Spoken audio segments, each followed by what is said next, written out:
if you observe, all importations passes through customs, and it goes to the factories, to the warehouses.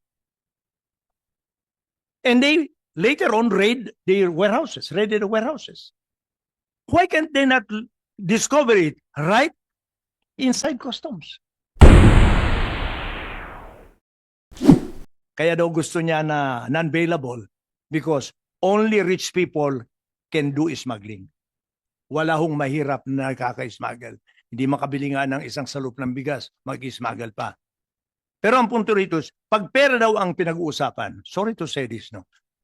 Walang problema sa mayaman ang pera. They can pay for their freedom. Pero pag hindi non-bailable, maski anong pera, hindi kaya. That's why we are suggesting also that it's not only agriculture, but all imported products should be non-bailable.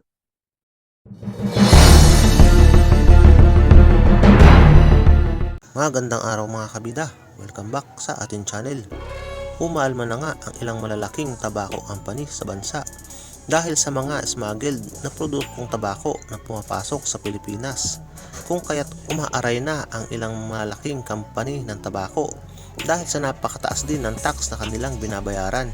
Sa kabilang banda, inimungkahi naman ni Mr. Aranza ng FBI na gawin ng non-bailable ang lahat ng mga produktong napatunayang smuggled at hindi dumaan sa tamang proseso sa customs. Narito ang mga pahayag. Japan Tobacco is a multinational company, and our biggest shareholder is actually the Ministry of Finance of Japan. Here in the Philippines, some of our bigger brands are Winston, Camel, and Mighty. We operate three companies here. We have a distribution company, we have a manufacturing facility in Batangas, and we also have a business center comprising more than 5,500 employees. We have invested in the Philippines since 2017 alone over $2 billion, being on the acquisition of Mighty Corporation, the construction and further expansions of our facilities in Batangas, and other investments. So Philippines is a key market for us. It's one of the biggest markets we have in the company, and we have many long-term plans that will provide quality jobs in the Philippines and will continue to bring value to the Filipino economy. However, the sustainability of our business depends largely not only of the support from the government. Is it too far? Sorry. Depends largely not only of the support of the government, but also working with our industry stakeholders to successfully be able to fight this alarming growth of illicit tobacco and illegal vapes that we've been seeing in the country. So we believe this here is very timely, and it hopefully will shed a light on these growing threats that these illicit cigarettes and vapings will bring, not only to the government revenue collections, but also to the public health in general. Illustrating a bit, we've talked a lot about data, and I'll give the data from a different perspective. If we look at the total volume of the legal industry in the Philippines, 5 years ago in 2019, we used to sell 73 billion sticks. If we look at our numbers for 2024, we're selling 43 billion sticks, so a 44% volume decline. When we look into some of our independent third-party surveys, what we see is that this is not necessarily people quitting smoking, and we saw some of the other numbers highlighting that. But we also see that in 2020, we used to have an incidence of around 5% of illicit products, and this is now up for above 16%. And then again, we saw numbers that shows 19 to, but the trend is the most important factor to highlight. We've heard from different departments on the amount of seizures, on the amount of collections, and it's very true that we've increased a lot the amount of seizures and amount of collections, but that doesn't prevent that this industry is thriving and growing at a very fast pace. Consumers go to these products because they are cheaper. We know the sensibility in terms of affordability for the consumers. And as it was highlighted by my counterpart here, a lot of times these products are not even paying the amount of tax that we pay in our legal products. What's also concerning is who are the people dealing with these kind of products, because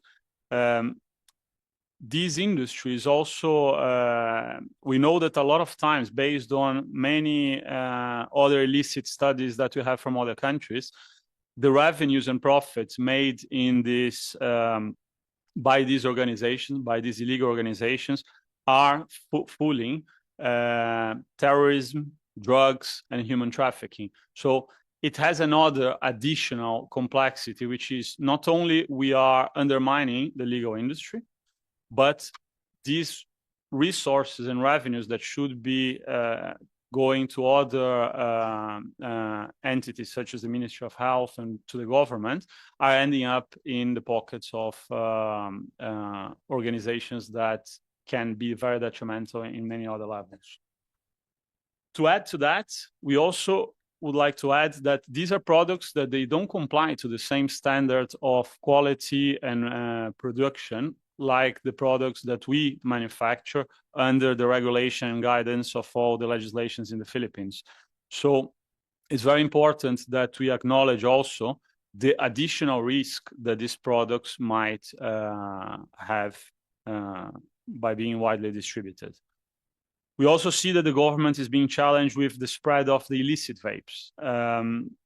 And according to our internal calculations, that industry is already around 4.3 billion sticks in 2024.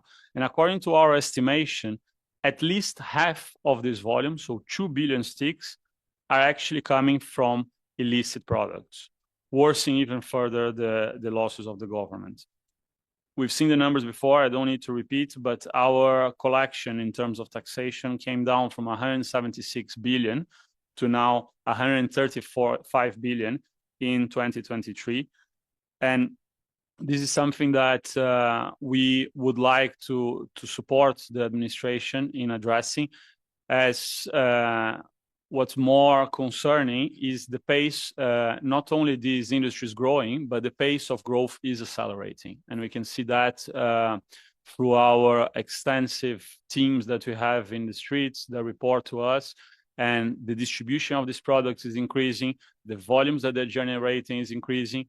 And what we know is that, as Mr. Debas showed, these are brands that we don't know, but consumers over time, they get to know, they get used to, and it will be even more difficult in the future if we don't address that with certain urgency.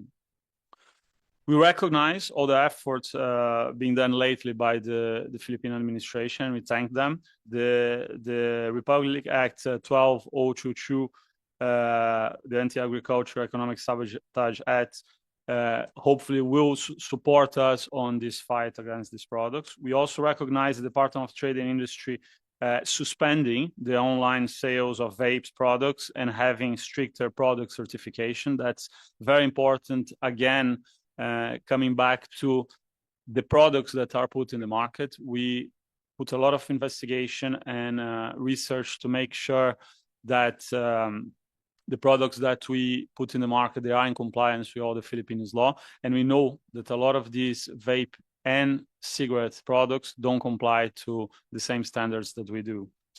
And we also have a bill in the House of Representatives that is going to support and strengthen the anti-illicit trade provisions.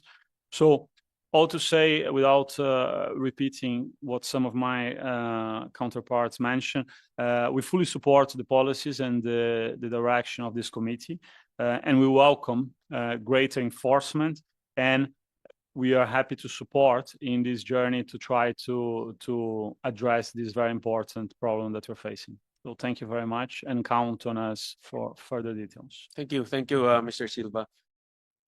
We request this administration to implement and enforce the minimum retail price for cigarettes as mandated by the tax code and the recently passed Anti-Agri-Economic Sabotage Act. We recommend to update the minimum reference price and strictly monitor the compliance by retailers to address the sale of illicit products below this MRP set. We request this administration to address the tax loopholes for vape products. Free-base nicotine tax is much lower than the nic salt tax. For comparison, in per milliliter, you pay 6.3 for a free-base product, 54.6 per ml for a nic salt product. It's 90% difference. To the best of my knowledge, there's no country in the world that makes a distinction between free-base and nic salt, and there's no rational either. And it's prone for misdeclaration, because what you see in the industry, people declare the product as a freebase, but in fact are nic salt. So it's non-enforceable, non-manageable, and a lot of revenue loss as a consequence because there's an under-declaration. We request this administration to encourage and help us on the government-to-government cooperation to stop the illicit inflow of products as well. Per our sources, there's a significant illicit inflow from mainly China, Malaysia, Indonesia, Vietnam, Cambodia, and some others. And to address this, there are a few examples of what we can do, or what we recommend: stronger border controls, coordination among governments to timely share information and monitor suspicious shipments, joint operations targeting cross-border smuggling networks, capacity building and training for customs and law enforcement officers on best practices to prevent illicit trade, and harmonization of regulations. What I mean with that is, take, for example, Indonesia. In Indonesia, there's no law that requires that cigarettes produced in Indonesia for exports need to comply with the requirements of the destination market. So what I mean with that, if a factory in Indonesia is claiming that they export to the Philippines, there's no law that tells they need to use the health warning of the Philippines or the tax stamp of the Philippines. I know that's not a problem we can address here in this room, but what we do, we heavily engage with our counterparts in Indonesia to set such a law or have such a regulation in place like we have in the Philippines. And your cooperation on this would help. So to summarize, we fully support the prevention of illicit trade in the country. We need full enforcement in a level playing field. This to ensure a sustainable revenue stream for the government, like we discussed, a predictable operating environment for us as an industry, and a much needed protection, and not to forget, of the local tobacco farming community as well. So thank you very much, Mr. Chair, and the Honorable Committee for the opportunity to be part of today's hearing. Thank you. Thank you, Mr. Deves. We also have from Indigo Distribution Corporation, Mr.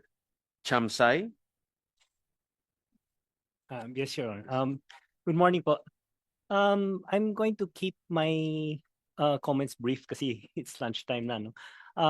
But before anything, I feel that, speaking on behalf of the vape industry, we would like to commend the actions of the government agencies in the last 6 to 8 months, no? Because in our case, for example, I think the actions of, like, let's say, the raids conducted by the BIR, the DTI, the seizures done in customs have been very effective.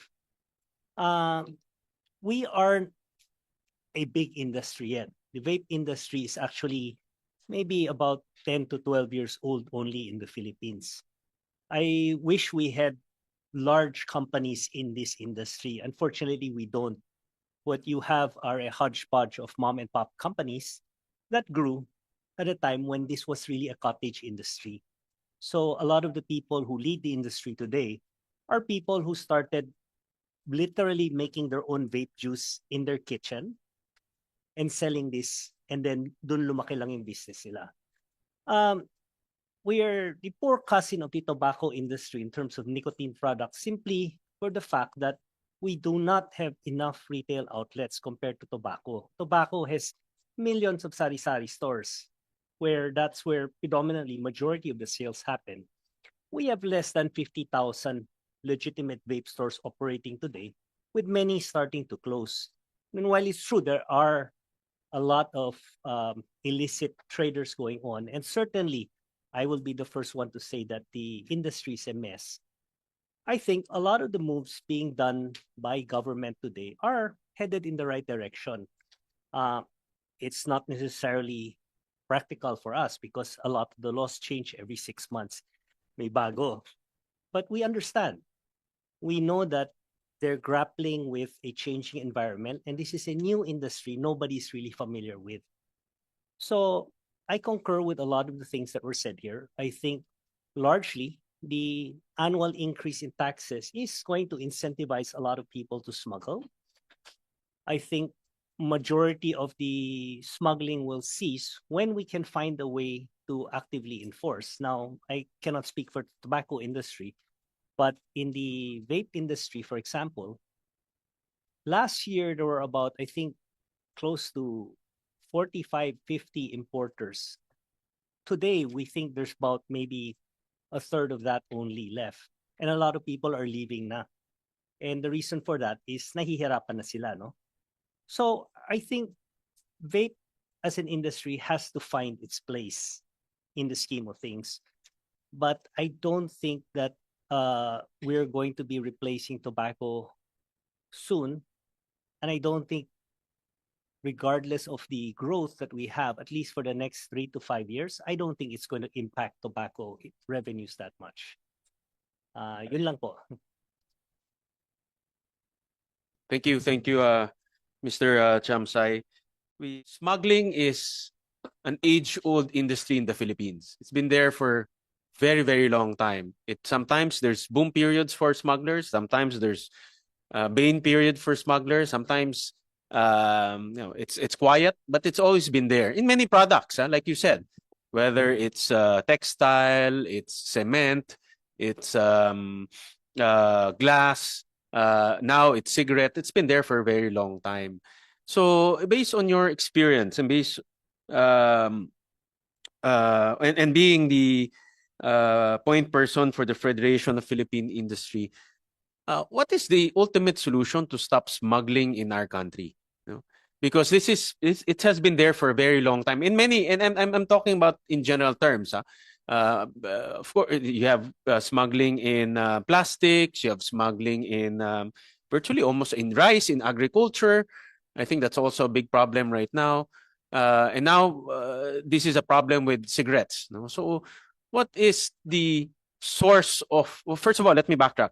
What is the reason for smuggling in our country? And what is, in your opinion, should be a top solution or top 3 solution in order to curb or minimize? I don't think we can eliminate it, but minimize smuggling so that it will not be an economic issue that we are facing.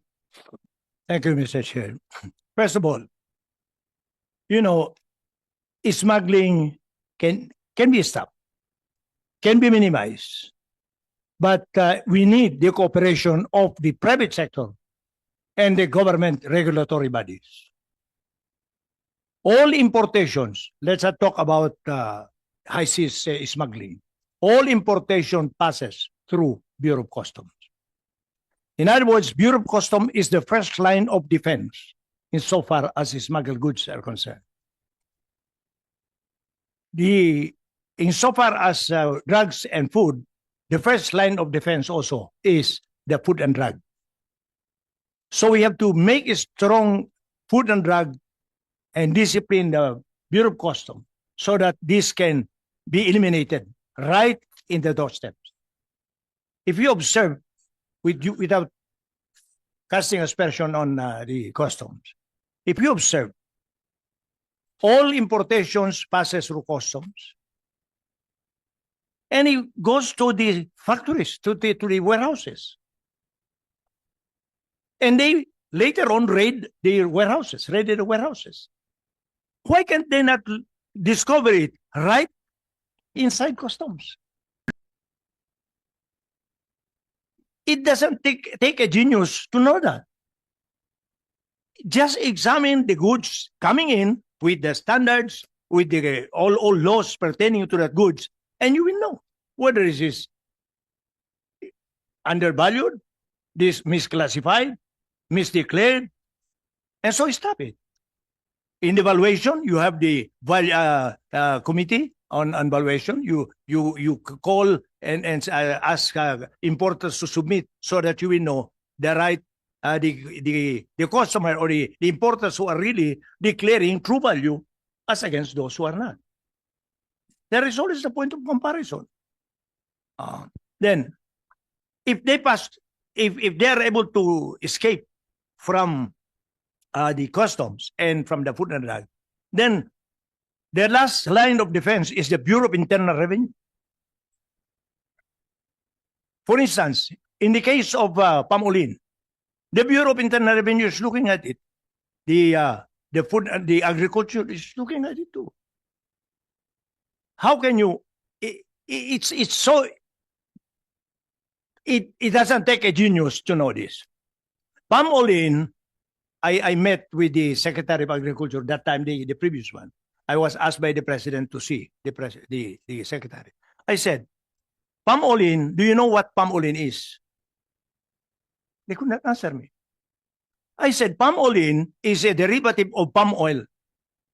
It is fractionated, passing through 11 degrees so that all the solid will be set aside and the liquid is called olein. And olein is processed to fit for human consumption. But the order is, it can only be imported for compounding if it is unfit for human consumption. But I told the Secretary and the Food and Drug and the Bureau of Animal, pag in-import mo ito, these are designed for human being consumption. Bakit nakalusot dyan? But yung certify. Until now, Mr. Chair, there's a delay. And one that discourages us to fight is, for instance, we ask Bureau of Customs because we cannot file any case against any smuggler. Only custom can file. Tama ho ba? Only custom. So, sabi namin sa custom, itong ulin, for instance, let's consider. Bakit yung pinapasok ito? Ba't yung na-certify ng Food and Drug?